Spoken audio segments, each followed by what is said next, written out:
ونعوذ بالله من شرور أنفسنا ومن سيئات أعمالنا من يهده الله فلا مضل له ومن يضلل فلا هادي له وأشهد أن لا إله إلا الله وحده لا شريك له وأشهد أن محمدا عبده ورسوله أما بعد فإن خير الحديث كتاب الله وخير الهدي هدي محمد صلى الله عليه وسلم وشر الأمور محدثاتها وكل محدثة بدعة وكل بدعة ضلالة وكل ضلالة في النار.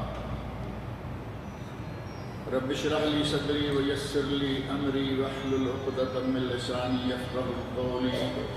رب أعوذ بك من همزات الشياطين وأعوذ بك رب أن يحضرون.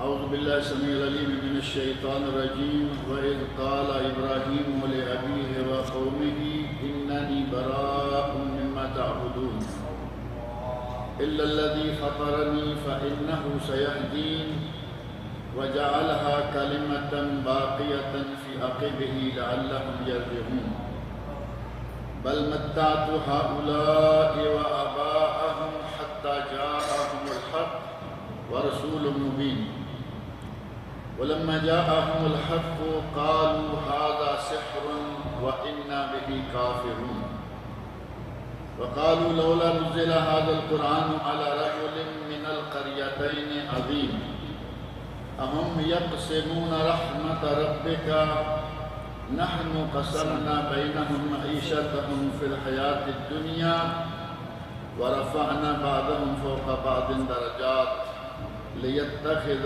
بعضهم بعضا سخريا ورحمة ربك خير مما يجمعون. یہ سورہ زخرف کی چند آیات ہیں جو کہ میں نے آپ کے سامنے پڑھی ہیں، اور جیسا کہ آپ کے ذہن میں ہوگا کہ پچھلے درس میں آباء و اجداد کی تقلید، مشرکین مکہ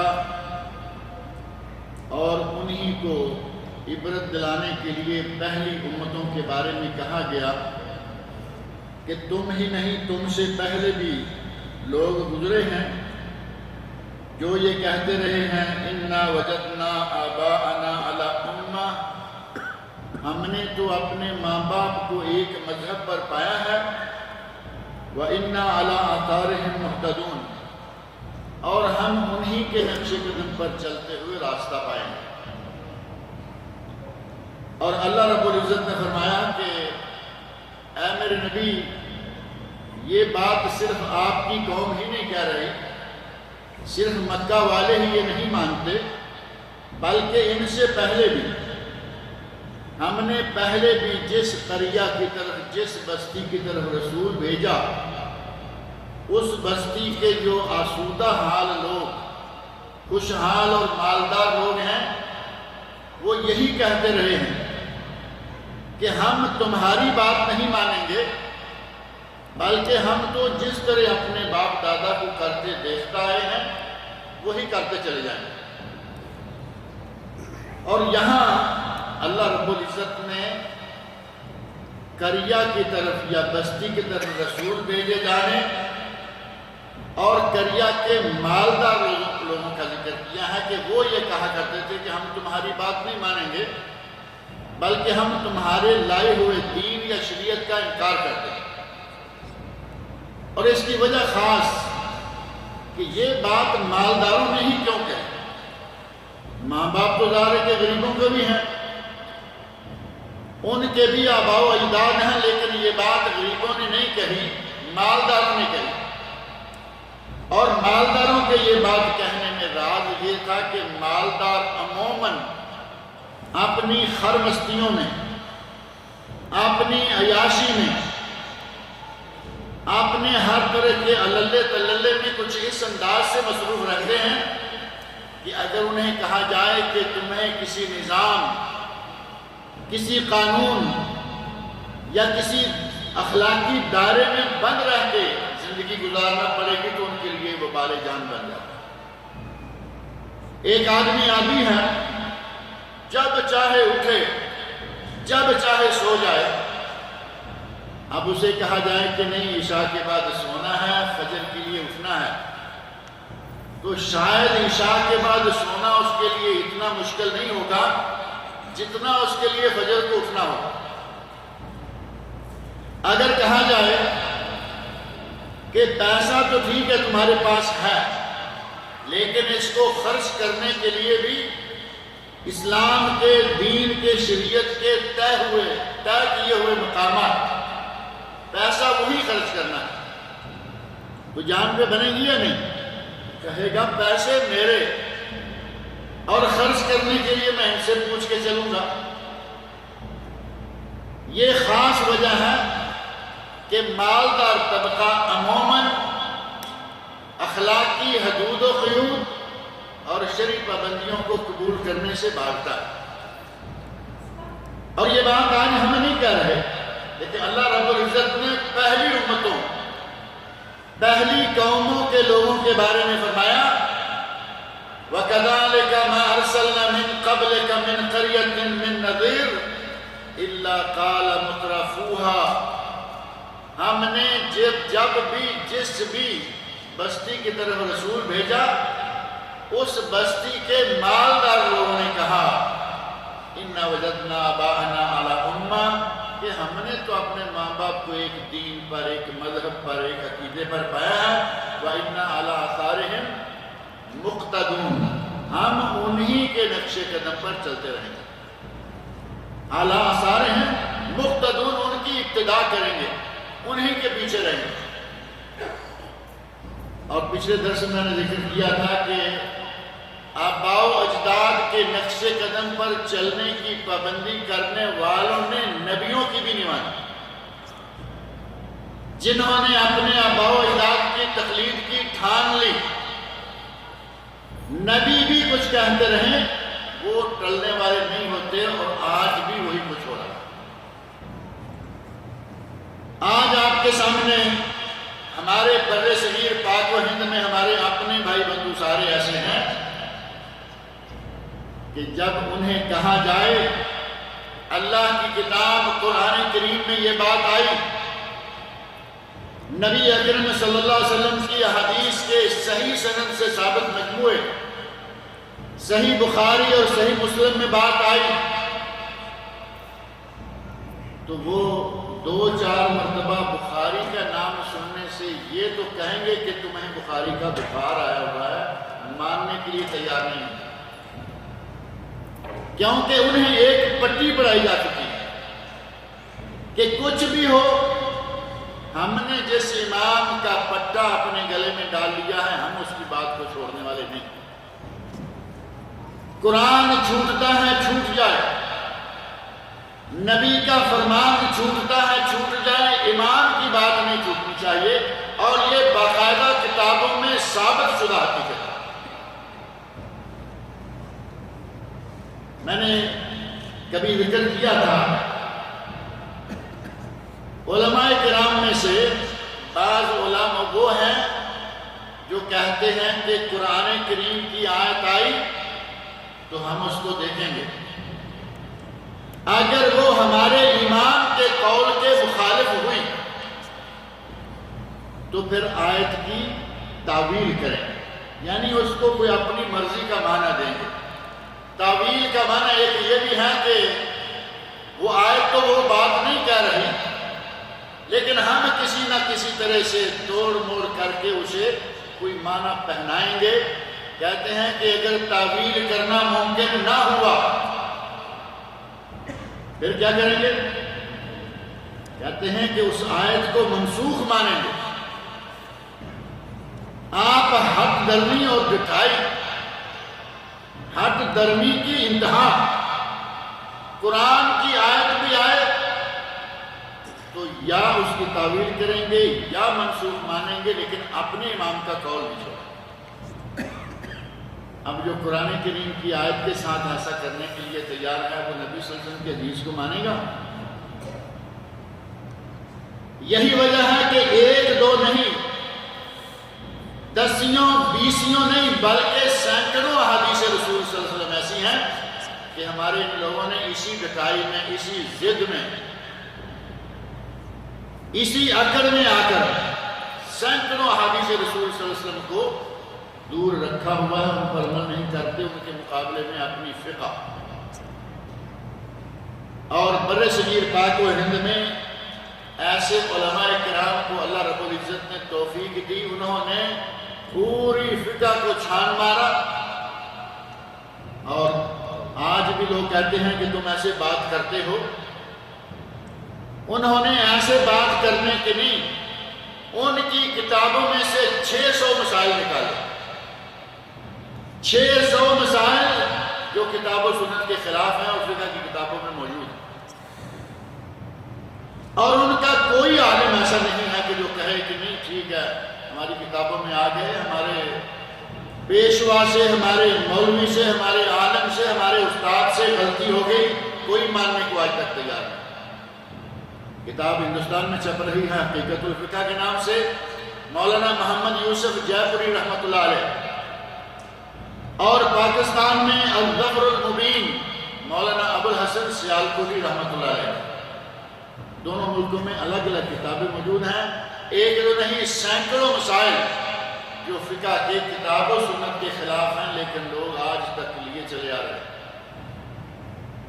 ان لوگوں نے، پہلی امتوں نے، ان بستیوں کے لوگوں نے، امیر لوگوں نے اپنے ماں باپ کی نہیں چھوڑی، نبی کا انکار کر دیا، شریعت کا انکار کر دیا. آج کیا ہو رہا ہے؟ آج بھی تو وہی ہے. آج قرآن نازل نہیں ہو رہا، ورنہ یہ باتیں شاید آ گئی ہوتی کہ تم بھی تو وہی کر رہے ہو جو وہ کرتے تھے. جہاں قرآن کریم آ جائے یا نبی اکرم صلی اللہ علیہ وسلم کا ارشاد آ جائے، وہاں سر تسلیم خم کر لینا چاہیے، کیونکہ اصل دین کتاب اللہ اور سنت رسول صلی اللہ علیہ وسلم. کتاب اللہ، سنت رسول، ان میں کوئی بات آ جائے، بات ختم ہو گئی. اور سلف صالحین امت نے ان آیات کو، ان حدیث کو جن معنوں پہ محمول کیا، انہی معنوں میں آج ہم بھی محمول کریں گے. اپنی طرف سے تعویل، اپنی مرضی کی رائے نہیں دیں گے. اور اگر کوئی مسئلہ کتاب اللہ سنت رسول میں نہیں ہے اور آپ چاہتے ہیں کہ اس سلسلہ میں ہم اپنے امام کی مانیں، کوئی حرج نہیں، مان لیجیے، پھر کوئی حرج نہیں. اگر کسی اجتہادی مسئلہ میں آپ نے ایک امام کی ماننی، کوئی حرج نہیں. اور جہاں قرآن و سنت کی واضح نصوص موجود ہوں، آیات موجود ہیں، احادیث موجود ہیں، اور آپ ان کے مقابلے میں امام کی مانیں گے، تو پھر ہمارا یہ دین کیا ہوگا؟ پہلی قوموں نے بھی یہ رویہ اختیار کیا، اور نبیوں نے کہا قَالَ أَوَلَوْ جِئْتُكُمْ بِأَحْدَىٰ مِمَّا وَجَدتُّمْ عَلَيْهِ آبَاءَكُمْ. بھائی لوگوں، اگر میں تمہارے پاس وہ ہدایت لے آؤں جو تمہارے ماں باپ کے، تمہارے آباء و اجداد کے راستے سے بھی بہترین راستے والی ہے، اگر وہ راستہ بتاؤں جو تمہارے ماں باپ کے راستے سے بھی اچھا ہے، تو کیا پھر بھی مانو گے یا نہیں مانو گے؟ قَالُوا إِنَّا بِمَا أُرْسِلْتُمْ بِهِ كَافِرُونَ. کہا جو شریعت تم لائے ہو ہم اس کا انکار کرتے ہیں. یہ پہلے لوگوں نے زبانی کھل کر کہہ دیا. ہمارے لوگ زبانی نہیں کہتے، عملاً کر رہے ہیں. زبانی کہنے کی تو کسی میں ہمت نہیں، لیکن عملاً آج یہی کچھ ہو رہا ہے. اللہ رب العزت نے ان لوگوں سے انتقام لیا. فرمایا فَانْتَقَمْنَا مِنْهُمْ، ہم نے ان سے انتقام لیا. فَانْظُرْ كَيْفَ كَانَ عَاقِبَةُ الْمُكَذِّبِينَ. نبیوں کو اور کتابوں کو جھٹلانے والوں کا انجام کیا ہوا، اے میرے نبی آپ دیکھ لیجیے. مدائن صالح موجود ہے، شام میں آثار انبیاء موجود ہیں، مختلف قوموں کی تباہی کے نشانات دنیا میں موجود ہیں. فرمایا کہ ان کا ہم نے انتقام لے کر کیا حال کیا، یہ آپ دیکھ لیجیے. وَإِذْ قَالَ إِبْرَاهِيمُ لِأَبِيهِ وَقَوْمِهِ إِنَّنِي بَرَاءٌ مِّمَّا تَعْبُدُونَ.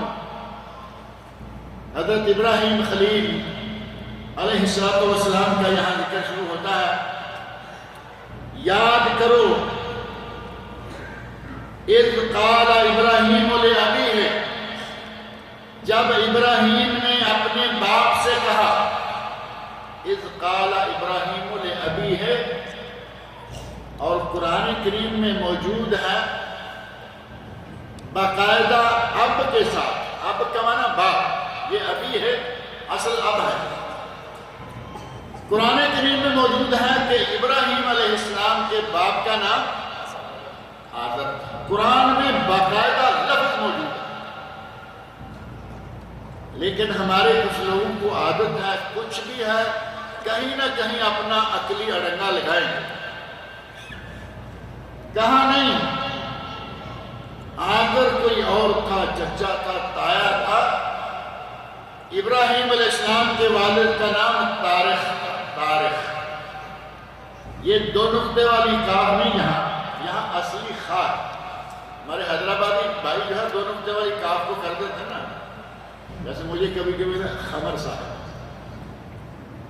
دو نقطے والی کاف نہیں، یہاں طارق کہتے ہیں، آزر نہیں طارق، قرآن کریم کہہ رہا ہے آزر۔ جب ابراہیم نے اپنے باپ آزر سے کہا تم کون ہوتے ہو اس میں اپنی عجیب باتیں کرنے والا، عجیب بات ہے کہ قرآن کے کلمات کو پلٹنے، قرآن کی آیات کو مروڑ کر پھر نکالا کیا، آزر ہوگا یا طارق ہوگا تمہیں کچھ ملے گا، نام ہے قرآن میں، اللہ نے کہا میرے نبی ابراہیم انہوں نے اپنے باپ آزر سے کہا نہیں یہ ان کا نام طارق تھا، یہ آزر ان کا چچا تھا، عجیب لوگوں کا ذہن ہے۔ وَإِذْ قَالَ إِبْرَاهِيمُ لِأَبِيهِ وَقَوْمِهِ، اپنے باپ کو اور اپنی قوم کو مخاطب کر کے ابراہیم علیہ السلام نے کہا اِنَّنِي بَرَاءٌ مِّمَّا تَعْبُدُونَ، ابا جان اے میری قوم کے لوگوں، جن کی تم عبادت کر رہے ہو میں ان سے بیزار ہوں، بری، جن چیزوں کی تم عبادت کر رہے ہو میں ان سے بری ہوں، بیزار ہوں۔ اور وہ چیزیں کیا تھیں جن کی وہ عبادت کر رہے تھے؟ قرآن کریم کے اندر میں نے کچھ نشانیاں لگائی ہیں ابھی بیٹھے بیٹھے آپ کے سامنے، کچھ مقامات ایسے ہیں کہ جہاں یہ واقعہ پوری تفصیل کے ساتھ آیا، خاص طور پر سورۃ الانبیاء،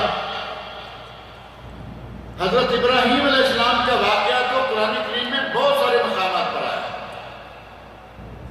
حتیٰ کہ ایک پوری سورت ابراہیم، پوری سورت ان کے نام سے موجود ہے۔ اللہ رب العزت نے ہمیں یہ بتایا ہے کہ وہ کن کی پوجا کرتے تھے، جن کے بارے میں ابراہیم علیہ السلام نے کہا انی براء مما تعبدون، میں بری ہوں ان سے جن کی تم پوجا کرتے ہو۔ اور وہ پوجا کیا کرتے تھے؟ اپنے ہی ہاتھوں سے۔ مشرکین کا عجیب سا حال ہے، اپنے ہی ہاتھوں سے ایک چیز تیار کرتے ہیں اور اسی کی پوجا کرنا شروع کر دیتے ہیں۔ مشرکین مکہ بھی یہی کرتے تھے، بت تیار کیا، لکڑی کا کیا، پتھر کا کیا، ستوؤں کا کیا۔ ایک صحابی کا واقعہ تو ہے نا، ستوؤں کا بت بنا لیا،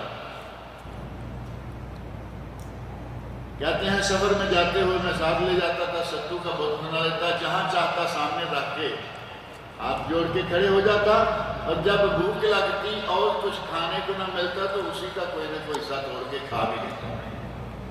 کام تو دیا نا اس نے، پتھر کیا کام دے گا؟ اپنے ہاتھ سے ایک چیز کو تیار کرنا، اسی سے مانگنا شروع کرنا۔ حضرت ابراہیم خلیل علیہ السلام کی قوم بھی یہی کرتی تھی، اپنے ہاتھوں سے خدا بنائے اور پھر انہی خداؤں سے مانگنا شروع کر دیا، اور خداؤں کے لیے ایک مخصوص جگہ رکھی ہوئی ہے، بڑی سی جگہ حویلی ہے، بلکہ میں تو کہا کرتا ہوں کہ ان کے خداؤں کا وہ باڑہ تھا، بڑی چار دیواری لگی چاروں طرف سے، وہ محفوظ مکان ہے، اندر ہر سائز کا، یہ چھوٹا خدا، یہ بڑا خدا، یہ میڈیم خدا، یہ بارش کا خدا، یہ فلاں کا خدا، طرح طرح کے خداؤں کے انہوں نے وہاں مقام اور مرتبے کے مطابق رکھے ہوئے ہیں۔ اور جیسے ہمارے بھی آج کل جمعرات کو اپنے معبودوں پر کچھ نہ کچھ چڑھا کے آتے ہیں چڑھاوے، جمعراتوں کو جاتے ہیں نا زیادہ تر، ہر جمعرات کو مزار شریف پر کچھ نہ کچھ چڑھا کے آئیں گے، اور وہ بھی یہ کرتے تھے۔ انہوں نے بھی اپنے خداؤں کے لیے مختلف قسم کے کھانے مٹھائیاں یہ وہ مہیا کر رکھی تھی، دیا کرتے تھے۔ ابراہیم خلیل علیہ السلام نے ان کے خداؤں کا حال کیا کیا؟ قرآن کریم میں سورۃ الانبیاء میں یہ بات موجود ہے۔ اللہ رب العزت نے اس کا واقعہ بیان کرتے ہوئے فرمایا کہ ابراہیم علیہ السلام کو کہتے ہیں آؤ ہمارے ساتھ، ہم چاہتے ہیں کہ تمہیں اپنے میلے میں لے جائیں۔ ابراہیم علیہ السلام نے کہا کہ میں تمہارے ساتھ نہیں جاتا، میں تمہارے ساتھ نہیں جاتا کیونکہ میں بیمار ہوں، انی سقیم۔ 3 جھوٹ حضرت ابراہیم خلیل علیہ السلام کی طرف منسوب مانے گئے ہیں، صحیح بخاری شریف میں حدیث موجود ہے۔ اگرچہ اصلاً وہ جھوٹ نہیں تھے، لیکن ان کو بظاہر سمجھا جاتا تھا کہ یہ جھوٹ ہے، لہذا ان کو جھوٹ کے لفظ سے تعبیر کیا گیا۔ ان میں سے ایک یہی تھا کہ وہ بیمار نہیں تھے، لیکن کہا انی سقیم۔ آسمان کی طرف دیکھا، نگاہ اٹھائی اور قوم کے لوگوں سے کہا کہ میں بیمار ہوں، میں تمہارے ساتھ نہیں جا رہا۔ قوم کے لوگ گئے۔ یہ 3 جھوٹوں میں سے ایک جھوٹ ہے، باقی 2 ہیں، پھر وہ بات زیادہ لمبی ہو جائے گی۔ قوم گئی اور پیچھے سے کہا تاللہ لأکیدن اصنامکم، جاؤ تم اپنا میلہ دیکھ کے آؤ، اور مجھے اللہ کی قسم ہے تم جاتے ہو، تمہارے جانے کے بعد میں تمہارے خداؤں کا کیا حال کرتا ہوں تم آگے دیکھ لیں۔ تاللہ لأکیدن اصنامکم، مجھے اللہ کی قسم ہے میں تمہارے، ابراہیم علیہ السلام نے تمہارے خداؤں نے کہا تاللہ لأکیدن اصنامکم، کیونکہ وہ تو دیکھ رہے ہیں کہ یہ لکڑی کے، پتھر کے، مٹی کے بنائے ہوئے بت ہیں۔ یہ بات کہی، وہ چلے گئے اور ابراہیم خلیل علیہ السلام کے بارے میں چلے گئے، خداؤں کے بارے میں گھس گئے۔ باڑے میں جاتے ہی دیکھا کہ اندر مٹھائیاں پڑی ہوئی ہیں اور اندر بڑے کھانے رنگا رنگ پڑے ہوئے ہیں۔ جاتے ہی کہا افلا تاکلون، بھئی تم کھاتے نہیں ہو؟ اب کسی کے سامنے کھانا پڑا ہوا ہو اور کھایا نہ جائے، پورے کا پورا پڑا نظر آئے تو ظاہر ہے کہ آدمی کہے گا افلا تاکلون۔ اور حضرت ابراہیم علیہ السلام ان بتوں کا مذاق اس لیے اڑا رہے ہیں کہ یہ میری جاہل قوم تمہاری پوجا کر رہی ہے، تم سے مرادیں مانگتی ہے، اور تمہارے سامنے کھانے پڑے ہیں تو تم کھا بھی نہیں سکتے۔ افلا تاکلون، کیا تم کھاتے نہیں ہو؟ اور اس کے بعد کلہاڑا لیا اور کلہاڑے سے کسی کا کندھا کاٹ دیا، کسی کی گردن کاٹ دی، کسی کی آنکھ توڑ دی، کسی کی ٹانگ توڑ دی، اچھی طرح کیا پانچا کیا۔ ایک کو صحیح سالم رہنے دیا، جو ان کا چیف نظر آتا تھا اس کو کچھ نہیں کہا، اس کو اصل حال پر رہنے دیا۔ یہ لوگ واپس آئے میلہ دیکھ کے، میلہ منا کے واپس آئے تو دیکھا کہ یہاں تو حشر ہو چکا ہمارے خداؤں۔ کہتے ہیں کہ یہ ظلم کس نے کیا؟ من فعل ھذا بآلہتنا، ہمارے خداؤں، ہمارے معبودوں کے ساتھ یہ کس نے کیا؟ کہتے ہیں کہ ایک لڑکا، ایک نوجوان ہے، وہ ان کا ذکر کیا کرتا ہے۔ انہیں پتا تھا کہ ابراہیم علیہ السلام تو ہوش سنبھالنے سے ہی شروع ہو گئے تھے۔ حضرت ابراہیم خلیل علیہ السلام نے لڑکپن میں ہوش سنبھالتے ہی نبوت ملنے سے بھی پہلے یہ کھاتا شروع کر دیا تھا کہ ان بتوں کی توہین، ان کا تمسخر، ان کی حقیقت لوگوں کے سامنے بیان کرنا۔ کہتے ہیں کہ ایک نوجوان جن کا نام لیا کرتا ہے، یقال لہ ابراہیم، اس کا نام ابراہیم ہے، کہتے ہیں کہ اس نوجوان کو لے کے آؤ، ہمارے سامنے لاؤ، اور وَانْصُرُوا آلِهَتَكُمْ، حَرِّقُوهُ وَانْصُرُوا آلِهَتَكُمْ، ابراہیم کو لاؤ، اسے لا کے بہت بڑی آگ میں جلا دو اور اپنے خداؤں کی مدد کرو۔ آپ اندازہ کریں کہ خدا ان کو مان رہے ہیں، اور مدد کس سے؟ خدا سے تو مدد مانگی جاتی ہے نا، اپنے خدا سے۔ یہ کہہ رہے ہیں وَانْصُرُوا آلِهَتَكُمْ،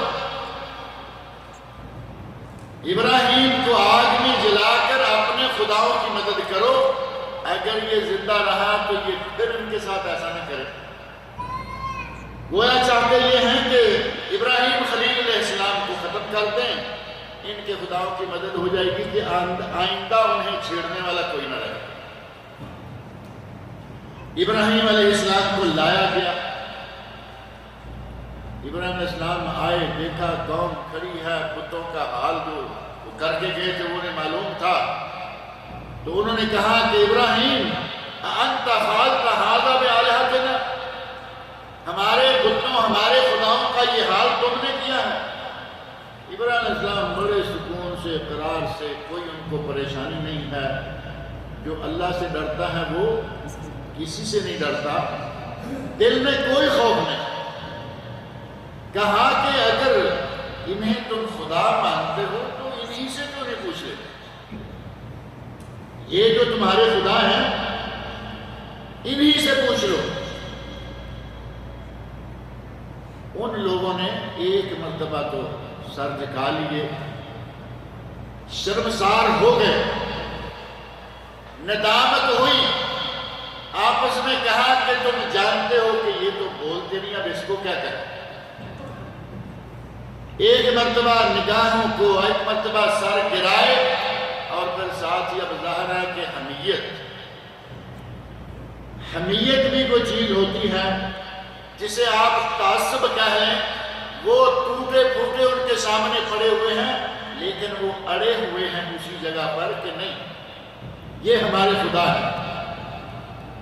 فوری طور پر اپنا بوجھ سنبھالا، پر پھٹکے اور کہنے لگے تو جانتا ہے کہ یہ بولتے نہیں، تو جانتا ہے کہ یہ بولتے نہیں۔ ابراہیم علیہ السلام نے اشارہ کیا، کہا کہ یہ بڑا ہے اس سے ہی پوچھ لو، یہ چھوٹے نہیں بولتے ہوں گے، وہ بڑا جس کے کندھے پہ کلہاڑا رکھ کے گئے تھے، کہا اسی ان کے بڑے سے پوچھ لو۔ تو انہوں نے کہا کہ یہ اس کا ہمارے پاس کوئی جواب نہیں ہے، جو باتیں یہ کہہ رہا ہے اب اس کا ایک ہی حل ہے کہ اس کو یہاں سے اٹھاؤ اور اس کو جا کے آگ میں جلا دو۔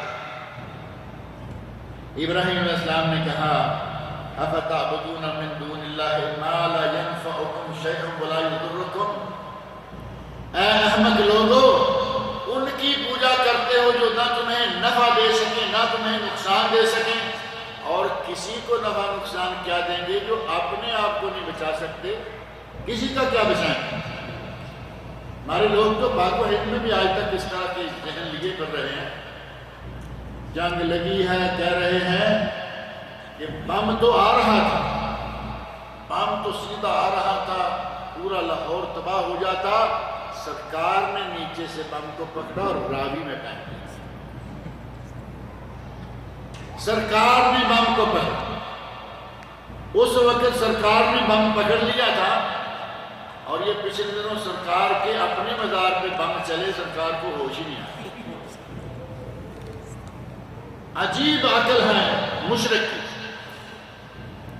کہا کہ سرکار نے بم کو پکڑ کے پانی میں پھینک دیا تاکہ بم پھوٹے نہیں، تباہی نہ ہو، سرکار کے اپنے مزار پہ بم پھٹ گئے اور سرکار کو پتہ نہیں چلا۔ ایک بنی کئی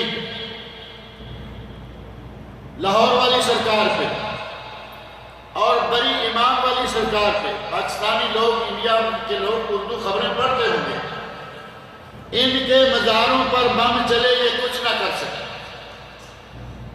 اور جو بڑی سرکار ہیں سب سے، یہاں بھی تو بڑی سرکار سے کہا نا کہ اس سے ہی پوچھ لو، بڑی سرکار سے پوچھ لو، تیرے پورے شہر کو تباہ کر کے رکھ دیا گیا، اس میں تھوڑا سا گرین زون بنایا گیا تھا، معلوم ہے نا، بغداد میں بڑی سرکار بغداد والے ہیں، شیخ عبد القادر جیلانی رحمۃ اللہ علیہ، وہ تو بہت بڑی سرکار ہیں، اس میں کوئی شک نہیں، لیکن انہوں نے جو بنایا بڑی سرکار، ان کا نظریہ ہی کوئی اور ہے، وہ کچھ بھی کر سکتے ہیں، دنیا میں کچھ بھی ہو ان کی مرضی سے ہوگا۔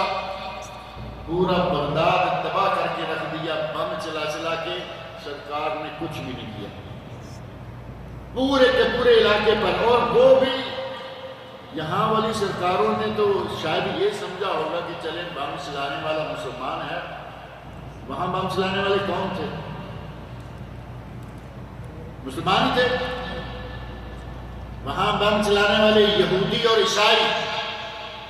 یہ جن دنوں بغداد کی تباہی ہوئی ہے پچھلے دنوں، آپ کے علم میں ہے، لوگوں نے عجیب سا ان کو ہوا بنا رکھا ہے کہ وہ یہ بھی کرتے ہیں یہ بھی کرتے ہیں۔ آپ صرف اتنا ذہن میں رکھیں کہ جو اپنے آپ کو نہیں بچا سکتا وہ کسی کو کیا بچائے۔ کہانیاں، کرامتیں، عجیب و غریب قسم کے واقعات بیان کریں گے کہ ہماری فلاں سرکار نے یہ کر دیا، فلاں نے یہ کر دیا۔ کرنے والی ذات کون ہے؟ ابراہیم خلیل علیہ السلام کہتے ہیں قالوا أأنت فعلت هذا بآلهتنا یا ابراہیم، کیا ابراہیم تو نے یہ ہمارے خداؤں کے ساتھ کیا ہے؟ قال بل فعله كبيرهم هذا فاسألوهم إن كانوا ينطقون، کہا کہ نہیں یہ بڑے نے کیا ہے، اگر یہ بولتا ہے یا بولتے ہیں تمہارے خدا تو اس چیف سے پوچھو۔ بل فعله كبيرهم هذا، یہ دوسرا جھوٹ آ گیا ہے جو کہا گیا، تین جھوٹ، ایک پہلے ہو گیا نا انی سقیم، اور دوسرا یہ ہے ایک ہی واقعہ کے اندر، اور تیسرا ہے جب حضرت سارہ علیہ السلام اپنی بیوی کو کہا تھا کہ یہ میری بہن ہے، اس وقت دنیا میں ان کے ساتھ وہ مسلمان بہن ہونے کی حیثیت سے تھی، جھوٹ تینوں میں سے کوئی نہیں، لیکن بظاہر ایک شکل جو ہے وہ جھوٹ کی بنتی تھی، دوسرا یہ ہے، تیسرا وہ ہے بل فعلہ کبیرہم، میں نے نہیں کیا، یہ تو ان کے اپنے بڑے نے کیا ہے، جس کے کندھے پر کلہاڑی رکھی ہوئی ہے۔ فقالوا انکم انتم الظالمون، ہمارے مشرکوں سے تو وہ تھوڑے سے سمجھدار لگتا ہے، کہتے ہیں کہ انہوں نے، اللہ رب العزت بیان فرما رہے ہیں، انہوں نے کہا انکم انتم الظالمون، اے لوگو ان بتوں کے پجاریوں تم بڑے ظالم ہو۔ اپنے آپ کو ظالم کیوں کہا؟ کہ تم ان پتھروں کی پوجا کر رہے ہو، اپنے ہاتھ سے بناتے ہو، عبادت کرتے ہو، حمیت نے لگا پھر وہی دیا، لیکن ایک مرتبہ وہ مان گئے کہ تم بڑے ظالم ہو۔ اور ہمارے تو اتنا ماننا بڑی دور کی بات ہے، ہمارے تو سامنے والے کا گلا کاٹنے کو کرتے ہیں اگر کوئی ایسی بات کرتے ہیں کہ ہمارے خداؤں کے بارے میں تم ایسا کہہ رہے ہو۔ ثم نكسوا على رؤوسهم لقد علمت ما هؤلاء ينطقون، پھر انہوں نے اپنے سر جھکائے، سر اٹھائے، کہا کہ تو جانتا ہے کہ یہ بول ہی نہیں سکتے۔ قال افتعبدون من دون الله ما لا ينفعكم شيئا ولا يضركم، کہا کہ تو جانتا ہے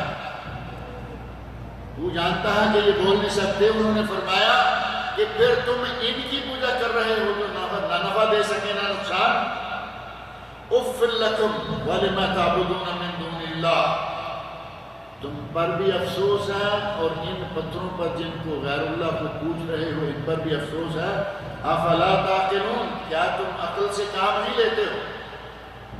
قالوا حرقوه وانصروا آلهتكم ان كنتم فاعلین، کہا اگر کچھ کر سکتے ہو تو آج اپنے خداؤں کی مدد کرو، اس نوجوان کو جلا دو، آج اپنے خداؤں کی مدد کرو، یہ حال ہے ان کے خداؤں کا۔ آگے اللہ رب العزت نے کافی ساری آیات میں فرمایا قلنا یا نار کونی بردا وسلاما علی ابراہیم، ہم نے آگ کو حکم دیا کہ اے آگ سلامتی والی ٹھنڈی اور سلامتی والی، یہ دونوں سے ٹھنڈی ہو جائے اور اتنی ٹھنڈی نہ ہو جائے کہ ابراہیم علیہ السلام انہیں ٹھنڈک لگے، بلکہ سلامتی والی، یعنی بہترین، جیسے ہمارے کہتے ہیں نا کہ کولنگ کم کر دو، کولنگ زیادہ کر دو، وہ تو اللہ کا حکم ہے۔ بردن و سلامن، ٹھنڈی بھی ہو سلامتی والی بھی ہو۔ ابراہیم علیہ السلام کے واقعات کا قرآن کریم میں جا بجا بڑے بہترین انداز سے اللہ رب العزت نے ذکر کیا ہے، اور اصلاً ابراہیم علیہ السلام کی زندگی ہوش سنبھالنے سے لے کر آخر دم تک امتحانات امتحانات امتحانات ہیں۔ دنیا کا کوئی بڑے سے بڑا عزیز، کوئی قیمتی سے قیمتی جان ہو سکتی ہے، تو ابراہیم علیہ السلام کا اس میں بھی امتحان لیا گیا۔ اور دنیا میں اگر کوئی مشکل سے مشکل ترین کام ہو سکتا ہے تو اس کام کے کرنے کے لیے بھی ابراہیم علیہ السلام سے امتحان لیا گیا۔ اپنا وطن چھوڑا، اپنے بال بچوں کو میدان میں، کھلی جگہ میں، فی واد غیر ذی زرع، ایسے مقام پر چھوڑنے کا اللہ نے حکم دیا کہ جہاں نہ کوئی فصل ہے، نہ کھیت ہیں، نہ باغات ہیں، نہ پھل ہیں، نہ غلے ہیں، بواد غیر ذی زرع۔ اللہ نے فرمایا کہ ایسی جگہ جہاں کوئی زراعت نہیں ہو، ابراہیم علیہ السلام کو حکم ہوا وہاں بال بچوں کو چھوڑو، وہاں چھوڑ دیا۔ ابراہیم علیہ السلام کو اللہ نے بڑھاپے میں جا کر بیٹا عطا کیا۔ حضرت اسماعیل علیہ السلام، آپ اندازہ کریں کتنی بڑی بڑی آزمائشیں ہیں، بال بچے کو کہا وہاں چھوڑا، وہاں چھوڑائے، ابھی بچہ دودھ پیتا ہے، بیوی بچے کو یہاں چھوڑا، بچہ چلنے کے لائق ہوا، گھومنے پھرنے کے باپ کے ساتھ چلنے کے لائق ہوا، فلما بلغ معه السعي، یعنی ابراہیم کے ساتھ چلنے کے لائق ہوا، تو اللہ رب العزت نے دوسرا حکم دیا کہ اپنے بیٹے کو ذبح کرو۔ اس سے بڑی آزمائش اور کون سی ہو سکتی ہے؟ وَإِذِ ابْتَلَىٰ إِبْرَاهِيمَ رَبُّهُ بِكَلِمَاتٍ، اللہ نے فرمایا یاد کرو میرے خلیل کا وہ واقعہ، میرے خلیل کی ان قربانیوں کو، اس وقت کو یاد کرو۔ وَإِذِ ابْتَلَىٰ إِبْرَاهِيمَ رَبُّهُ، یہاں اگر تھوڑا سا زیر زبر آگے پیچھے ہو جائے، اگر یہ ہو جائے وَإِذِ ابْتَلَىٰ إِبْرَاهِيمُ رَبَّهُ، تو سارا پاسا ہی پڑ جاتا ہے کہ جب ابراہیم نے اپنے رب کو آزمایا، صرف زیر زبر کو آگے پیچھے کر۔ اصل کیا ہے؟ وَإِذِ ابْتَلَىٰ إِبْرَاهِيمَ وَإِذِ ابْتَلَىٰ إِبْرَاهِيمَ رَبُّهُ، جب ابراہیم کو ان کے رب نے آزمایا، رب نے آزمایا، اور وہ آزمائشیں یہی ہیں جن کا ذکر ہو رہا ہے۔ رب نے آزمایا تو نتیجہ کیا ہوا؟ فَأَتَمَّهُنَّ، ابراہیم علیہ السلام نے ان آزمائشوں کو پورا کیا، ان امتحانات میں پورے اترے۔ وَإِذِ ابْتَلَىٰ إِبْرَاهِيمَ رَبُّهُ بِكَلِمَاتٍ، ابراہیم علیہ السلام کو مختلف طریقوں سے، بچوں کو وہاں چھوڑ کے آ جاؤ، بچے کو ذبح کر دو، بڑی بڑی قربانیاں اللہ رب العزت نے مانگی اور انہوں نے وہ قربانیاں پیش کر دی۔ خلوص و وفا کی انتہا ہے ابراہیم علیہ السلام کے پاس، اور یہی وجہ ہے کہ آج سال میں کوئی وقت ایسا نہیں گزرتا کہ لوگوں کا رخ مکہ کی طرف نہ ہو۔ حج ہی نہیں، سارا سال 12 مہینے 52 ہفتے، ہر روز 360 دن جہاز لدے چلے آ رہے ہیں، گاڑیاں بھری چلی آ رہی ہیں، مکہ جا رہے ہیں، اور مکہ میں جو کچھ ہے ہر چیز کے ساتھ ابراہیم علیہ السلام کا نام جڑا۔ بیت اللہ کا نام لیں، ابراہیم خلیل معمار کعبہ، کعبہ کی تعمیر کرنے والے خلیل۔ طواف بیت اللہ کا ہے، اور یہاں سے نکلیے عمرے ہی کے لیے اگر آپ گئے ہیں تو پھر آپ کو صحیح کرنی ہوگی۔ یہ صحیح صفا اور مروہ ابراہیم خلیل کی بیوی ہاجر علیہ السلام اور ان کے بیٹے اسماعیل علیہ السلام، یہ ان کی یادگار ہے۔ اسماعیل علیہ السلام کو بھوک لگی ہوئی ہے، بے آب و گیاہ جنگل جہاں یہ چھوڑ کے گئے ہیں، پہاڑوں کے درمیان، کھانے پینے کے لیے کچھ نہیں، ماں کو بھی کھانے پینے کو کچھ نہیں ملا، بالآخر چھاتی سے دودھ بھی ختم ہو گیا۔ اب پریشان ہو کے بھاگی، کبھی صفا پہ کبھی مروہ پہ۔ اللہ رب العزت نے اہل ایمان کے لیے قیامت تک فرض کر دیا کہ اگر یہاں بھاگیں گے نہیں، اگر یہاں چلیں گے نہیں، یہ سفر طے نہیں کریں گے، نہ عمرہ مکمل ہوگا نہ حج مکمل۔ اللہ نے آزمائشیں بڑی بڑی لی، لیکن ان کے خلوص و وفا کی ان آزمائشوں کے نتیجہ میں اللہ رب العزت نے انہیں بڑا مقام عطا کیا۔ قیامت تک کے لیے یہ سلسلہ جاری رہے گا۔ اور صرف یہی نہیں، اللہ رب العزت نے فرمایا کہ اے ابراہیم، اب تم ہمارے امتحانات میں پورے اترے ہو، ہم نے تمہیں سارے جہان کا امام بنا دیا۔ انی جاعلک للناس اماما، اے ابراہیم میں تمہیں ساری دنیا کے لوگوں کے لیے امام بنا رہا ہوں۔ اور آپ دیکھیں حضرت ابراہیم خلیل علیہ السلام، عیسیٰ علیہ السلام ہیں، عیسائی پیار کریں گے، مسلمان تو ہر نبی کو مانتے ہی مانتے ہیں، دوسرے لوگ ہیں الزام، بدتمیزیاں، گستاخیاں کرنے والے موجود ہیں۔ کسی بھی نبی کا نام لیں گے، ایک دو آپ کو قومیں ملیں گی ماننے والے، باقی نہ ماننے والے۔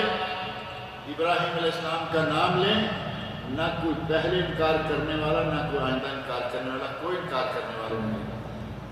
اللہ رب العزت نے ہر کسی کے دل میں ان کا احترام ڈالا اور فرمایا کہ دنیا کے لیے، لوگوں کے لیے امام بنا رہے ہیں۔ ابراہیم علیہ السلام نے فوراً اللہ رب العزت سے ایک سوال اور کر دیا، اپنے ہی آپ کو بچا لینا، اپنے ہی لیے مانگ لینا۔ حضرت ابراہیم علیہ السلام نے کہا کہ میں تو ہو گیا امام، ساتھ ہی دوسرا سوال یہ کر دیا، کہا وَمِن ذُرِّيَّتِي، اللہ نے کہا کہ ہم نے تمہیں نبوت دی، نبوت تمہارے خاندان میں رکھی، تمہیں امامت دی، تو کہا یا اللہ کہ میری اولاد کو بھی۔ تو اللہ نے فرمایا کہ ظالم میرے اس وعدے کو نہیں پا سکے، لَن يَنَالَ عَهْدُ الظَّالِمِينَ، جو ظالم ہے وہ میرے اس عہد کو نہیں پائیں گے۔ اگر کوئی تمہاری پیروی مکمل کرتا آ رہا ہے، اسے شرف ملے گا، عزت ملے گی۔ نبی صلی اللہ علیہ وسلم کی بعثت کے زمانے تک، بعثت کا زمانہ ابراہیم خلیل علیہ السلام کے مدتوں بعد آیا، لیکن اس زمانے تک اگر کوئی کہے نا کہ میں حنیف ہوں، میں ابراہیمی ہوں، میں ابراہیم خلیل کا ماننے والا ہوں، کبھی اس کو کوئی اذیت پہنچانے کے لیے تیار نہیں۔ ساری دنیا ان کی بھی عزت کر رہی ہے۔ نبی صلی اللہ علیہ وسلم کے زمانے تک بھی چند لوگ موجود تھے۔ اللہ رب العزت نے ابراہیم خلیل کو بہت مقام دیا، کعبہ شریف تیار کر کے دعا مانگی، ایک دو نہیں، دو چار چیزیں مانگی۔ کعبہ شریف تیار ہو گیا، ابراہیم پہلے اکیلے دعا مانگ رہے ہیں، اب بیٹا بھی ساتھ آ گیا، اسماعیل، دونوں ساتھ آ گئے۔ ایک دعا مانگی، یا اللہ مجھے اور میرے بیٹے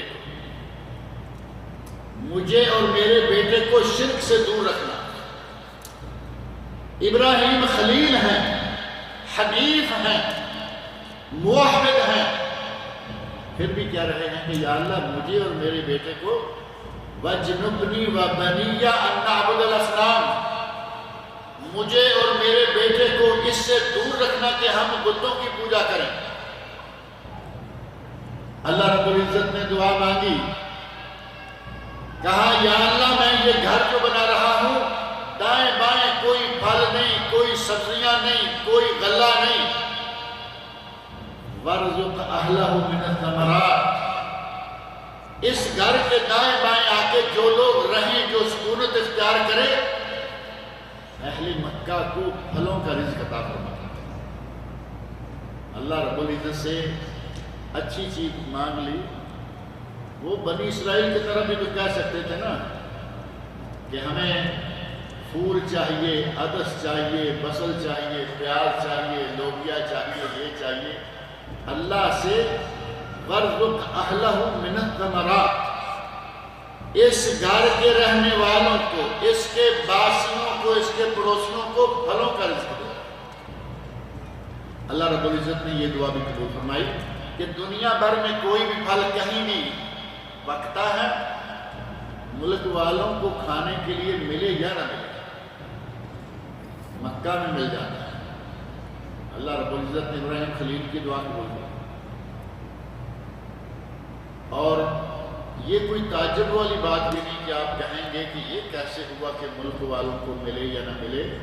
آپ کو معلوم ہوگا کہ یہاں آپ کے یہاں سعودی عرب میں مارکیٹ میں کچھ چیزیں ایسی ملتی ہیں جن کے اوپر باقاعدہ لکھا ہوا ہے فار ایکسپورٹ، آئی ہے پاکستان سے بن کے، جاؤ پاکستان میں ڈھونڈ کے دیکھو وہاں نہیں ملے،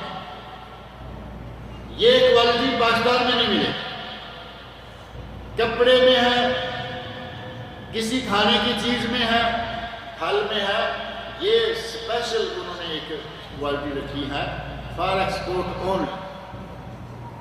اللہ رب العزت نے اس وقت ابراہیم خلیل کی دعا کو قبول کیا۔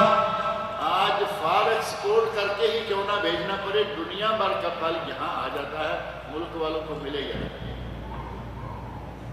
وَبْعَثْ فِيهِمْ رَسُولًا مِّنْهُمْ مِنْ أَنفُسِهِمْ، فرمایا اے اللہ اس گھر کے رہنے والوں کے لیے رسول بھوئے بھیج جو انہی میں سے ہوں۔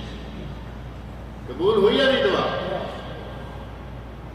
اور اندازہ کریں کہ کتنے عرصے کے بعد قبول ہوئی، لیکن دعا قبول ہوئی۔ اللہ رب العزت نے حضرت محمد رسول اللہ صلی اللہ علیہ وسلم کو ابراہیم خلیل کی اولاد سے اور مکہ والوں کے لیے مکہ سے نبی بھیجا۔ ابراہیم خلیل علیہ السلام کی اولاد سے بڑی دیر تک انبیاء کرام کا سلسلہ جاری رہا، لیکن وہ سارے کا سارا سلسلہ جو ہے وہ حضرت اسحاق علیہ السلام کی لائن سے آ رہا تھا۔ حضرت اسحاق علیہ السلام اور حضرت اسماعیل علیہ السلام یہ دونوں بیٹے ہیں، پہلے اسماعیل اور دوسرے اسحاق۔ جب تک اسماعیل تھے وہ اکلوتے تھے، پھر اللہ نے اسحاق بھی عطا فرمائے، وَمِن وَرَاءِ اسحاق یعقوب۔ جب بشارت دی اسحاق علیہ السلام کی تو کہا کہ تم نے تو بیٹا مانگا ہے، ہم تمہیں پوتا بھی دیں گے۔ یہاں سے مانگو جہاں سے تھوڑا مانگے تو زیادہ ملتا ہے، کہاں سے مانگتے ہو جنہیں اپنے لیے بھی کچھ نہیں ملتا؟ کیا خیال ہے ہماری ان سرکاروں کو اندر دیا جا رہا ہوگا کچھ؟ مر گئے، معاملہ ختم ہو گیا۔ میں نے عرض کیا تھا کہ اپنے ہاتھ سے بناتے ہیں پھر انہی کی پوجا شروع کرتے ہیں، یہ مسلمان نہیں وہی کچھ کر رہے ہیں۔ ہم ہندوؤں کے لیے بڑے زور سے کہہ دیتے ہیں جی وہ اپنے ہاتھ سے تیار کرتے ہیں، اور پھر وہ تم بھی اپنے ہاتھ سے تیار کرتے ہو، پھر انہی کی پوجا کرتے ہو۔ کل تک یہ سرکار چارپائی پر تھی، اب تھوڑا سا ان کو دیکھ لو اپنے ہاتھ سے کیسے تیار کیا۔ کل تک سرکار شان بان سے دوسری کرسی پر، صوفے پر بڑی عزت احترام سے بیٹھے ہوئے تھے، بولتے تھے، کھاتے تھے، پیتے تھے۔ سرکار بیمار ہو گئے، سرکار کو وضو کرانے کے لیے کوئی، بٹھانے کے لیے کوئی، اٹھانے کے لیے کوئی، سرکار اور بیمار ہو گئے، چارپائی سے لگ گئے۔ اب کھانے کے لیے نہیں بلکہ گلے میں کچھ ڈالا جا رہا ہے، یہ وہ تاکہ سرکار زندہ رہے۔ اور ایک وقت آیا کہ سرکار کو غسل ان لوگوں نے اپنے ہاتھ سے دیا، سرکار غسل کرنے کے لائق نہیں رہے۔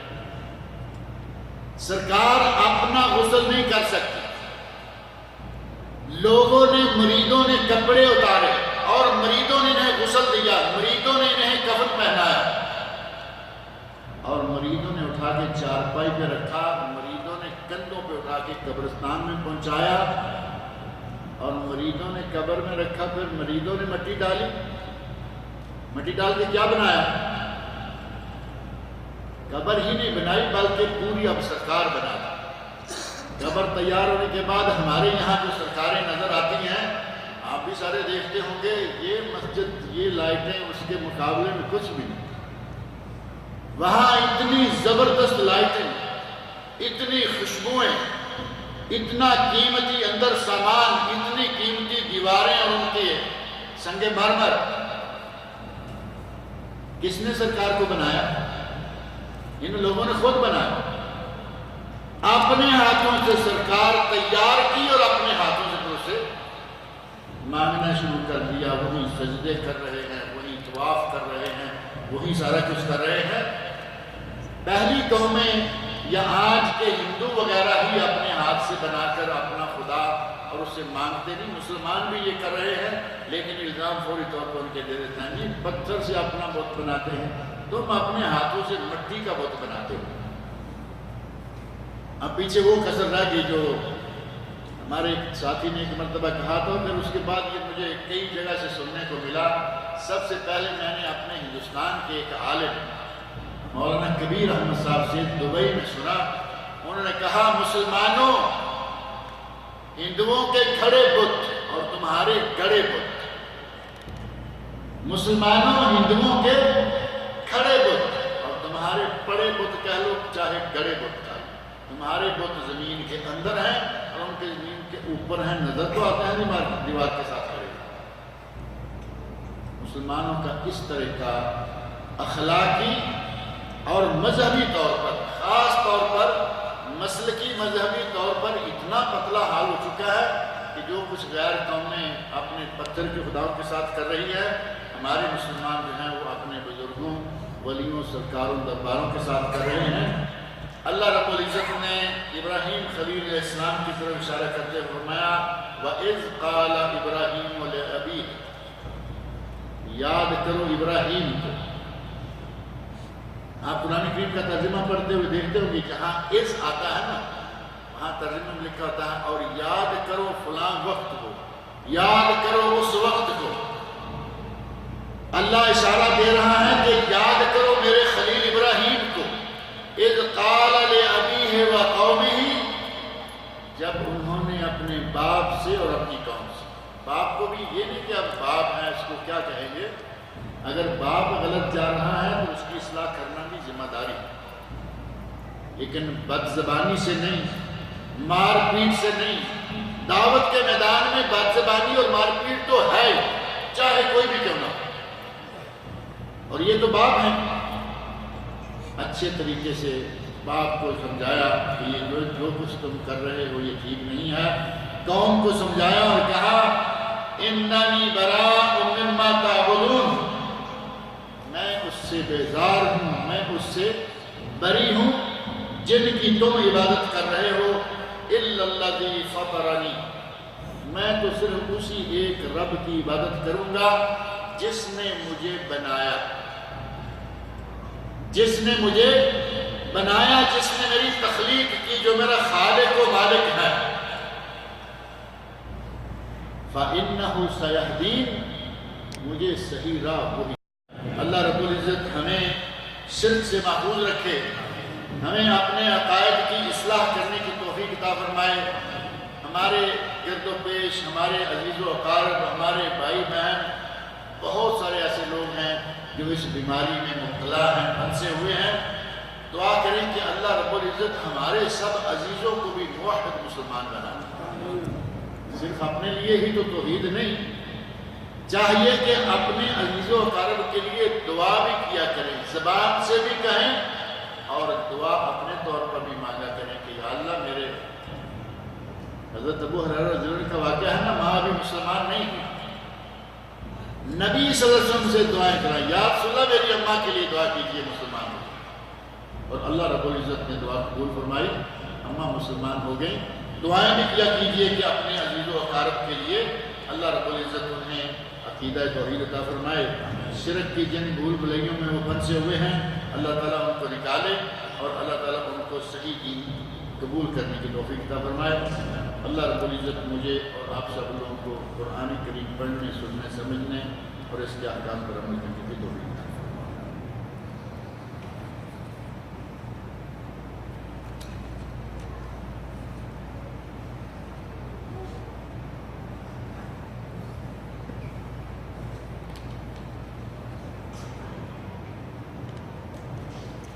پاکستان سے جامعہ اسلامیہ مدینہ منورہ میں ایک طالب علم پڑھ رہے تھے، اور پچھلے دنوں ان کا ماسٹر کا سرٹیفکیٹ جو ہے وہ مکمل ہو گیا، ایم اے انہوں نے کر لیا، پی ایچ ڈی ڈاکٹری کی طرف رواں تھے۔ عمرہ کرنے کے لیے آئے، ایکسیڈنٹ ہو گیا، وہ فوت ہو گئے، ان کی بیوی فوت ہو گئی، ان کے ساتھ ان کے کچھ اور عزیز و اقارب جو ہیں، ایک ہی گھر سے 3-4 لوگ جو ہیں وہ فوت ہو گئے۔ دعا کریں کہ اللہ رب العزت ان کی اس موت کو موت شہادت بنائے، اللہ تعالیٰ ان کی مغفرت فرمائے، بشری کوتاہیوں کو معاف کرے، اللہ تعالیٰ ان سب کو جنت الفردوس میں اعلیٰ مقام عطا فرمائے۔ اور چھوٹے چھوٹے 2 بچے ہیں، محمد اور احمد، وہ بالکل چھوٹی عمر کے ہیں، وہ دونوں الحمدللہ اسی گاڑی میں تھے، وہ بچ گئے۔ اللہ رب العزت کی اپنی تقسیم ہے۔ اور بھی اگر کوئی مسلمان اہل توحید فوت ہوئے ہیں، اللہ تعالیٰ ان کی بھی مغفرت فرمائے۔ کسی نے لکھا ہے کہ میری والدہ کی صحت کے لیے دعا کریں کہ اللہ رب العزت ان کی والدہ کو شفائے کاملہ عطا فرمائے، اور ان کے علاوہ بھی جو کوئی مریض ہے، بیمار ہے، اللہ رب العزت اس کو بھی شفائے کاملہ عطا فرمائے۔ فرض نماز کے دوران یعنی سجدہ میں اور قاعدے میں بیٹھتے وقت کیا اپنے لیے دعا، اپنے عزیز و اقارب کے لیے دعا مانگ سکتے ہیں؟ سجدوں میں اور قاعدہ میں اتحیات للہ اللہم صلی اللہ محمد کے بعد جو رب اجعلنی ہے یا ربنا آتنا فی الدنیا ہے، یہاں سجدے میں اپنے لیے، اپنی عزیز و اقارب کے لیے، اپنی ملک و قوم کے لیے جس کے لیے چاہیں دعا مانگیں، آپ کا حق ہے۔ بلکہ نبی صلی اللہ علیہ وسلم نے تو فرمایا ہے اقرب ما یکون العبد من ربہ وہو ساجد، بندہ اپنے رب کے قریب ترین تب ہوتا ہے جب وہ سجدے میں دعا مانگیں۔ اور نبی اکرم سے فرماتے ہیں فاجتہدوا فی الدعاء، سجدے میں دعا کرنے کی کوشش کرو، فقامن ان یستجاب لہ، سجدے میں مانگی گئی دعا قبولیت کے بالکل قریب ہے، یعنی وہ زیادہ قبول ہوتی ہے، لہذا دعائیں کیجیے۔ اگر مغالطہ ہو جائے، ایک رکعت ہی پڑھ کر غلطی سے سلام پھیر لیں تو پھر ایک رکعت چھوٹی ہوئی پڑھ سکتے ہیں، یا پھر دوبارہ 2 رکعت۔ نبی اکرم صلی اللہ علیہ وسلم سے سہو ہوا، 4 رکعت والی نماز 2 رکعتیں پڑھ کے سلام پھیرا، مسجد سے باہر نکلے، سامنے کھجور کا تنا تھا جس کے پاس کھڑے ہو کر آپ عموماً اپنے صحابہ سے کچھ گفتگو کیا کرتے تھے۔ آپ وہاں کے صحابہ میں سے کوئی بتا نہیں رہا کہ آج 2 رکعتیں کیوں، عصر کی نماز تھی، ظہر کا بھی نام آتا ہے، ظہر عصر، یا دونوں میں سے کوئی ایک زیادہ صحیح روایت یہ ہے کہ وہ عصر کی نماز تھی۔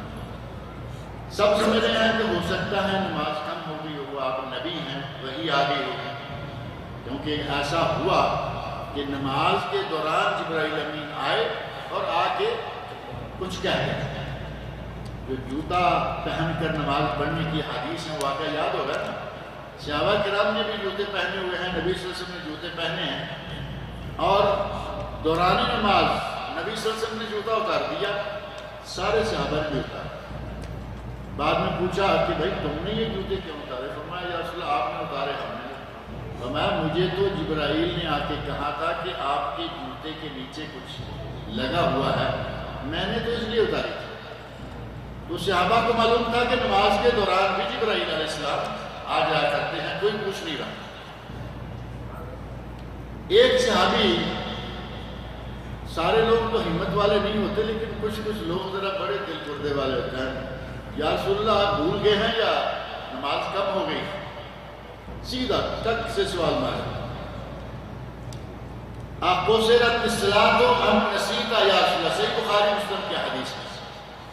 نماز کم ہو گئی آپ بھول گیا؟ فرمایا نہ میں بھولا ہوں نہ نماز کم، اتنا بھول گئے کہ اب تک بھی یاد نہیں آیا۔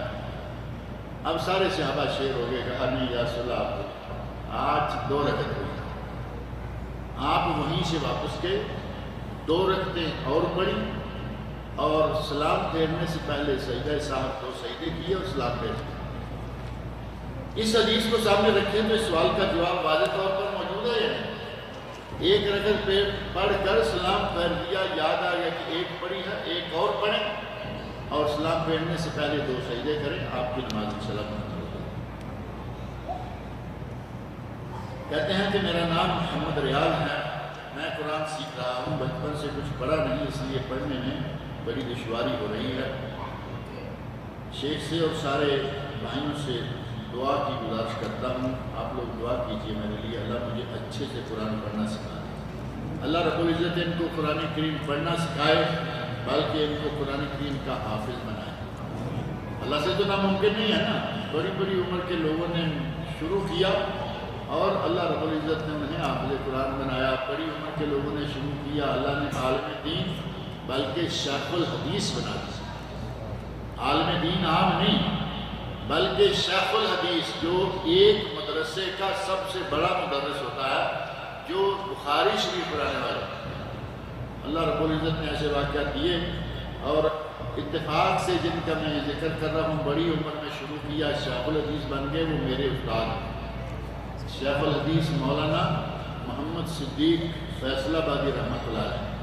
شادی کے بعد پڑھنا شروع کیا اور مرکز جمعیت کے نائب امیر، جامعہ سلفیہ کے ناظم اعلیٰ، اور شیخ الحدیث میں نے بخاری شریف انہیں سے پڑھی ہے۔ اللہ رب العزت ان کو غریق رحمت کرے۔ ایک شخص امامت کروا رہے تھے، قرات کے دوران وہ شخص رک گئے، کوئی لقمہ نہیں دے سکا۔ میں وہ امام کے پاس سے گزر رہا تھا تو میں نے لقمہ دے دیا، مگر میں نماز میں نہیں تھا، کیا میرا لقمہ دینا صحیح ہے یا نہیں؟ مجھے مسئلہ معلوم نہیں۔ آدمی نے باہر سے لقمہ دے دیا، سن رہے تھے امامت کروا رہا ہے کوئی، اب زور سے امام صاحب بول رہے، پیچھے میں کسی کو معلوم نہیں ہے، انہوں نے تھوڑا بلند آواز سے پڑھ دیا۔ اس میں انشاءاللہ تعالیٰ کوئی حرج نہیں۔ ہمارے کچھ لوگوں نے کہا کہ اگر امام باہر والے کا لقمہ لے لے تو نماز ٹوٹ گئی، جبکہ ایسی کوئی بات نہیں ہے۔ کانوں میں آواز آئی، صحیح آیت آ گئی، اور کہاں سے آ گئی؟ الحمدللہ آیت سیدھی ہو گئی، نہ امام کی نماز ٹوٹے گی، نہ پیچھے والوں کی ٹوٹے گی، نہ اسے گناہ ہوگا، بلکہ انشاءاللہ اسے بھی اجر ہوگا۔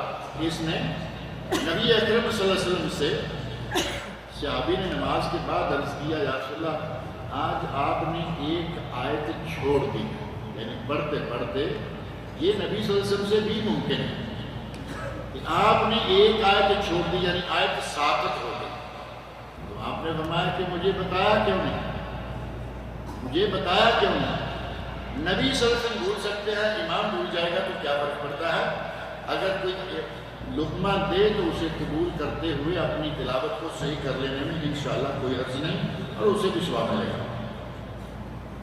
اور عموماً نبی اکرم صلی اللہ علیہ وسلم کی تعلیمات کا تقاضا یہ ہے کہ امام کے پیچھے 2-3 لوگ وہ ہوں جو پڑھے لکھے ہوں، سمجھدار ہوں۔ امام کا بالفرض وضو ٹوٹ گیا، اب امام کو نکلنا ہے تو کیا اس کونے سے جا کے کسی کو لے کے آئے گا کہ آؤ تم میری جگہ؟ امام پیچھے نکل جائے، پیچھے والا آگے چلا جائے۔ ہمارے یہاں پیچھے حاجی صاحب کھڑے ہوتے ہیں، چاہے ان کا الف با بھی سیدھا نہ ہو، لیکن ان کے پاس چونکہ پیسہ بہت ہے اس لیے وہ جگہ خاص حاجی صاحب کے لیے۔ ایسا نہیں ہونا چاہیے، امام کے پیچھے پڑھے لکھے لوگ ہوں، اور دائیں بائیں حاجی شیخ یہ وہ بڑے بڑے آگے کوئی بات۔ آپ نے اللہ سے، نبی صلی اللہ علیہ وسلم نے اللہ سے اجازت مانگی کہ میں میری والدہ مائدہ کی قبر کی زیارت کرنا چاہتا ہوں، تو اللہ نے اجازت دے دی، مگر دعا مانگنے سے اللہ نے آپ کو منع کیا۔ کیا یہ حدیث صحیح ہے؟ یہ حدیث بالکل صحیح ہے کہ نبی اکرم صلی اللہ علیہ وسلم ارشاد فرماتے ہیں کہ میں نے اللہ سے دعا مانگی کہ اپنی ماں کے لیے کہ میں اللہ سے درخواست کی کہ میں اپنی ماں کے لیے مغفرت کی دعا مانگ سکتا ہوں؟ فرمایا نہیں۔ مغفرت کی دعا مانگ سکتا ہوں؟ نہیں۔ کیا میں اپنی ماں کی قبر کی زیارت کر سکتا ہوں؟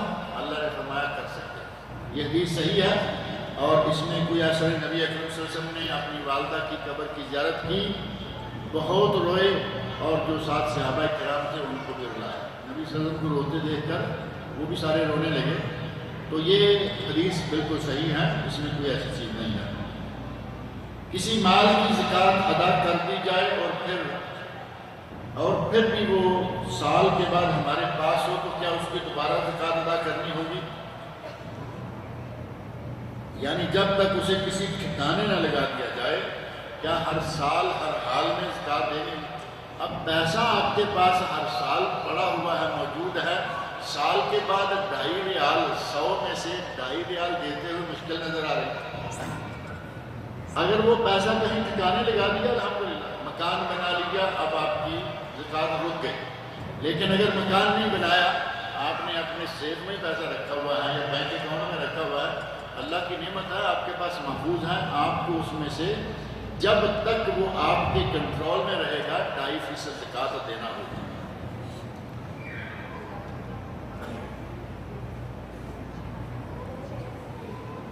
یہ پرچی بھی کسی نے لکھا ہے کہ میری والدہ کی صحت کے لیے دعا کریں۔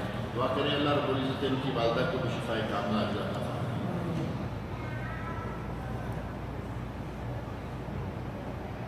اور یہ کچھ وہ ایسا لکھا ہوا ہے جو میں نہیں جانتا، یہ کوئی اور زبان ہے، اس پہ لکھ دیں گے یہ انشاءاللہ، اگلی مرتبہ اس کا جو ہے ہم جواب دیں گے، اس کے اوپر اردو لکھ دیں گے۔ بیماری کو چلیے ٹھیک ہے، یہ کہتے ہیں کہ کسی نے بیماری کے لیے لکھا ہے، دعا کریں کہ اللہ رب العزت جن کے بارے میں اس کاغذ میں لکھا ہے اللہ انہیں شفائے کاملہ عطا فرمائے۔ ایک سوال یہ ہے کہ اگر کسی سے رمضان کے روزے رکھنا ناممکن ہو، کوئی ایسی بیماری ہے، بڑھاپا ہے، لاغری ہے، روزے نہیں رکھ پاتے، تو کیا کیا جائے؟ اگر روزے نہیں رکھ پاتے اور آپ کے پاس مالی استطاعت موجود ہے، یعنی پیسہ ہے، تو پھر آپ روزانہ ایک غریب کو روزہ رکھوا دیں، روزانہ ایک غریب مسکین کو روزہ رکھوا دیں، آپ کو انشاءاللہ اس کا ثواب ملتا رہے گا۔ اور اگر کوئی آدمی غریب ہے، وہ روزہ رکھ بھی نہیں سکتا اور کسی کو رکھوا بھی نہیں سکتا، تو اللہ رب العزت اسے معاف کرے گا، نہ اس پہ روزہ فرض ہے نہ اس پہ کفارہ فرض ہے۔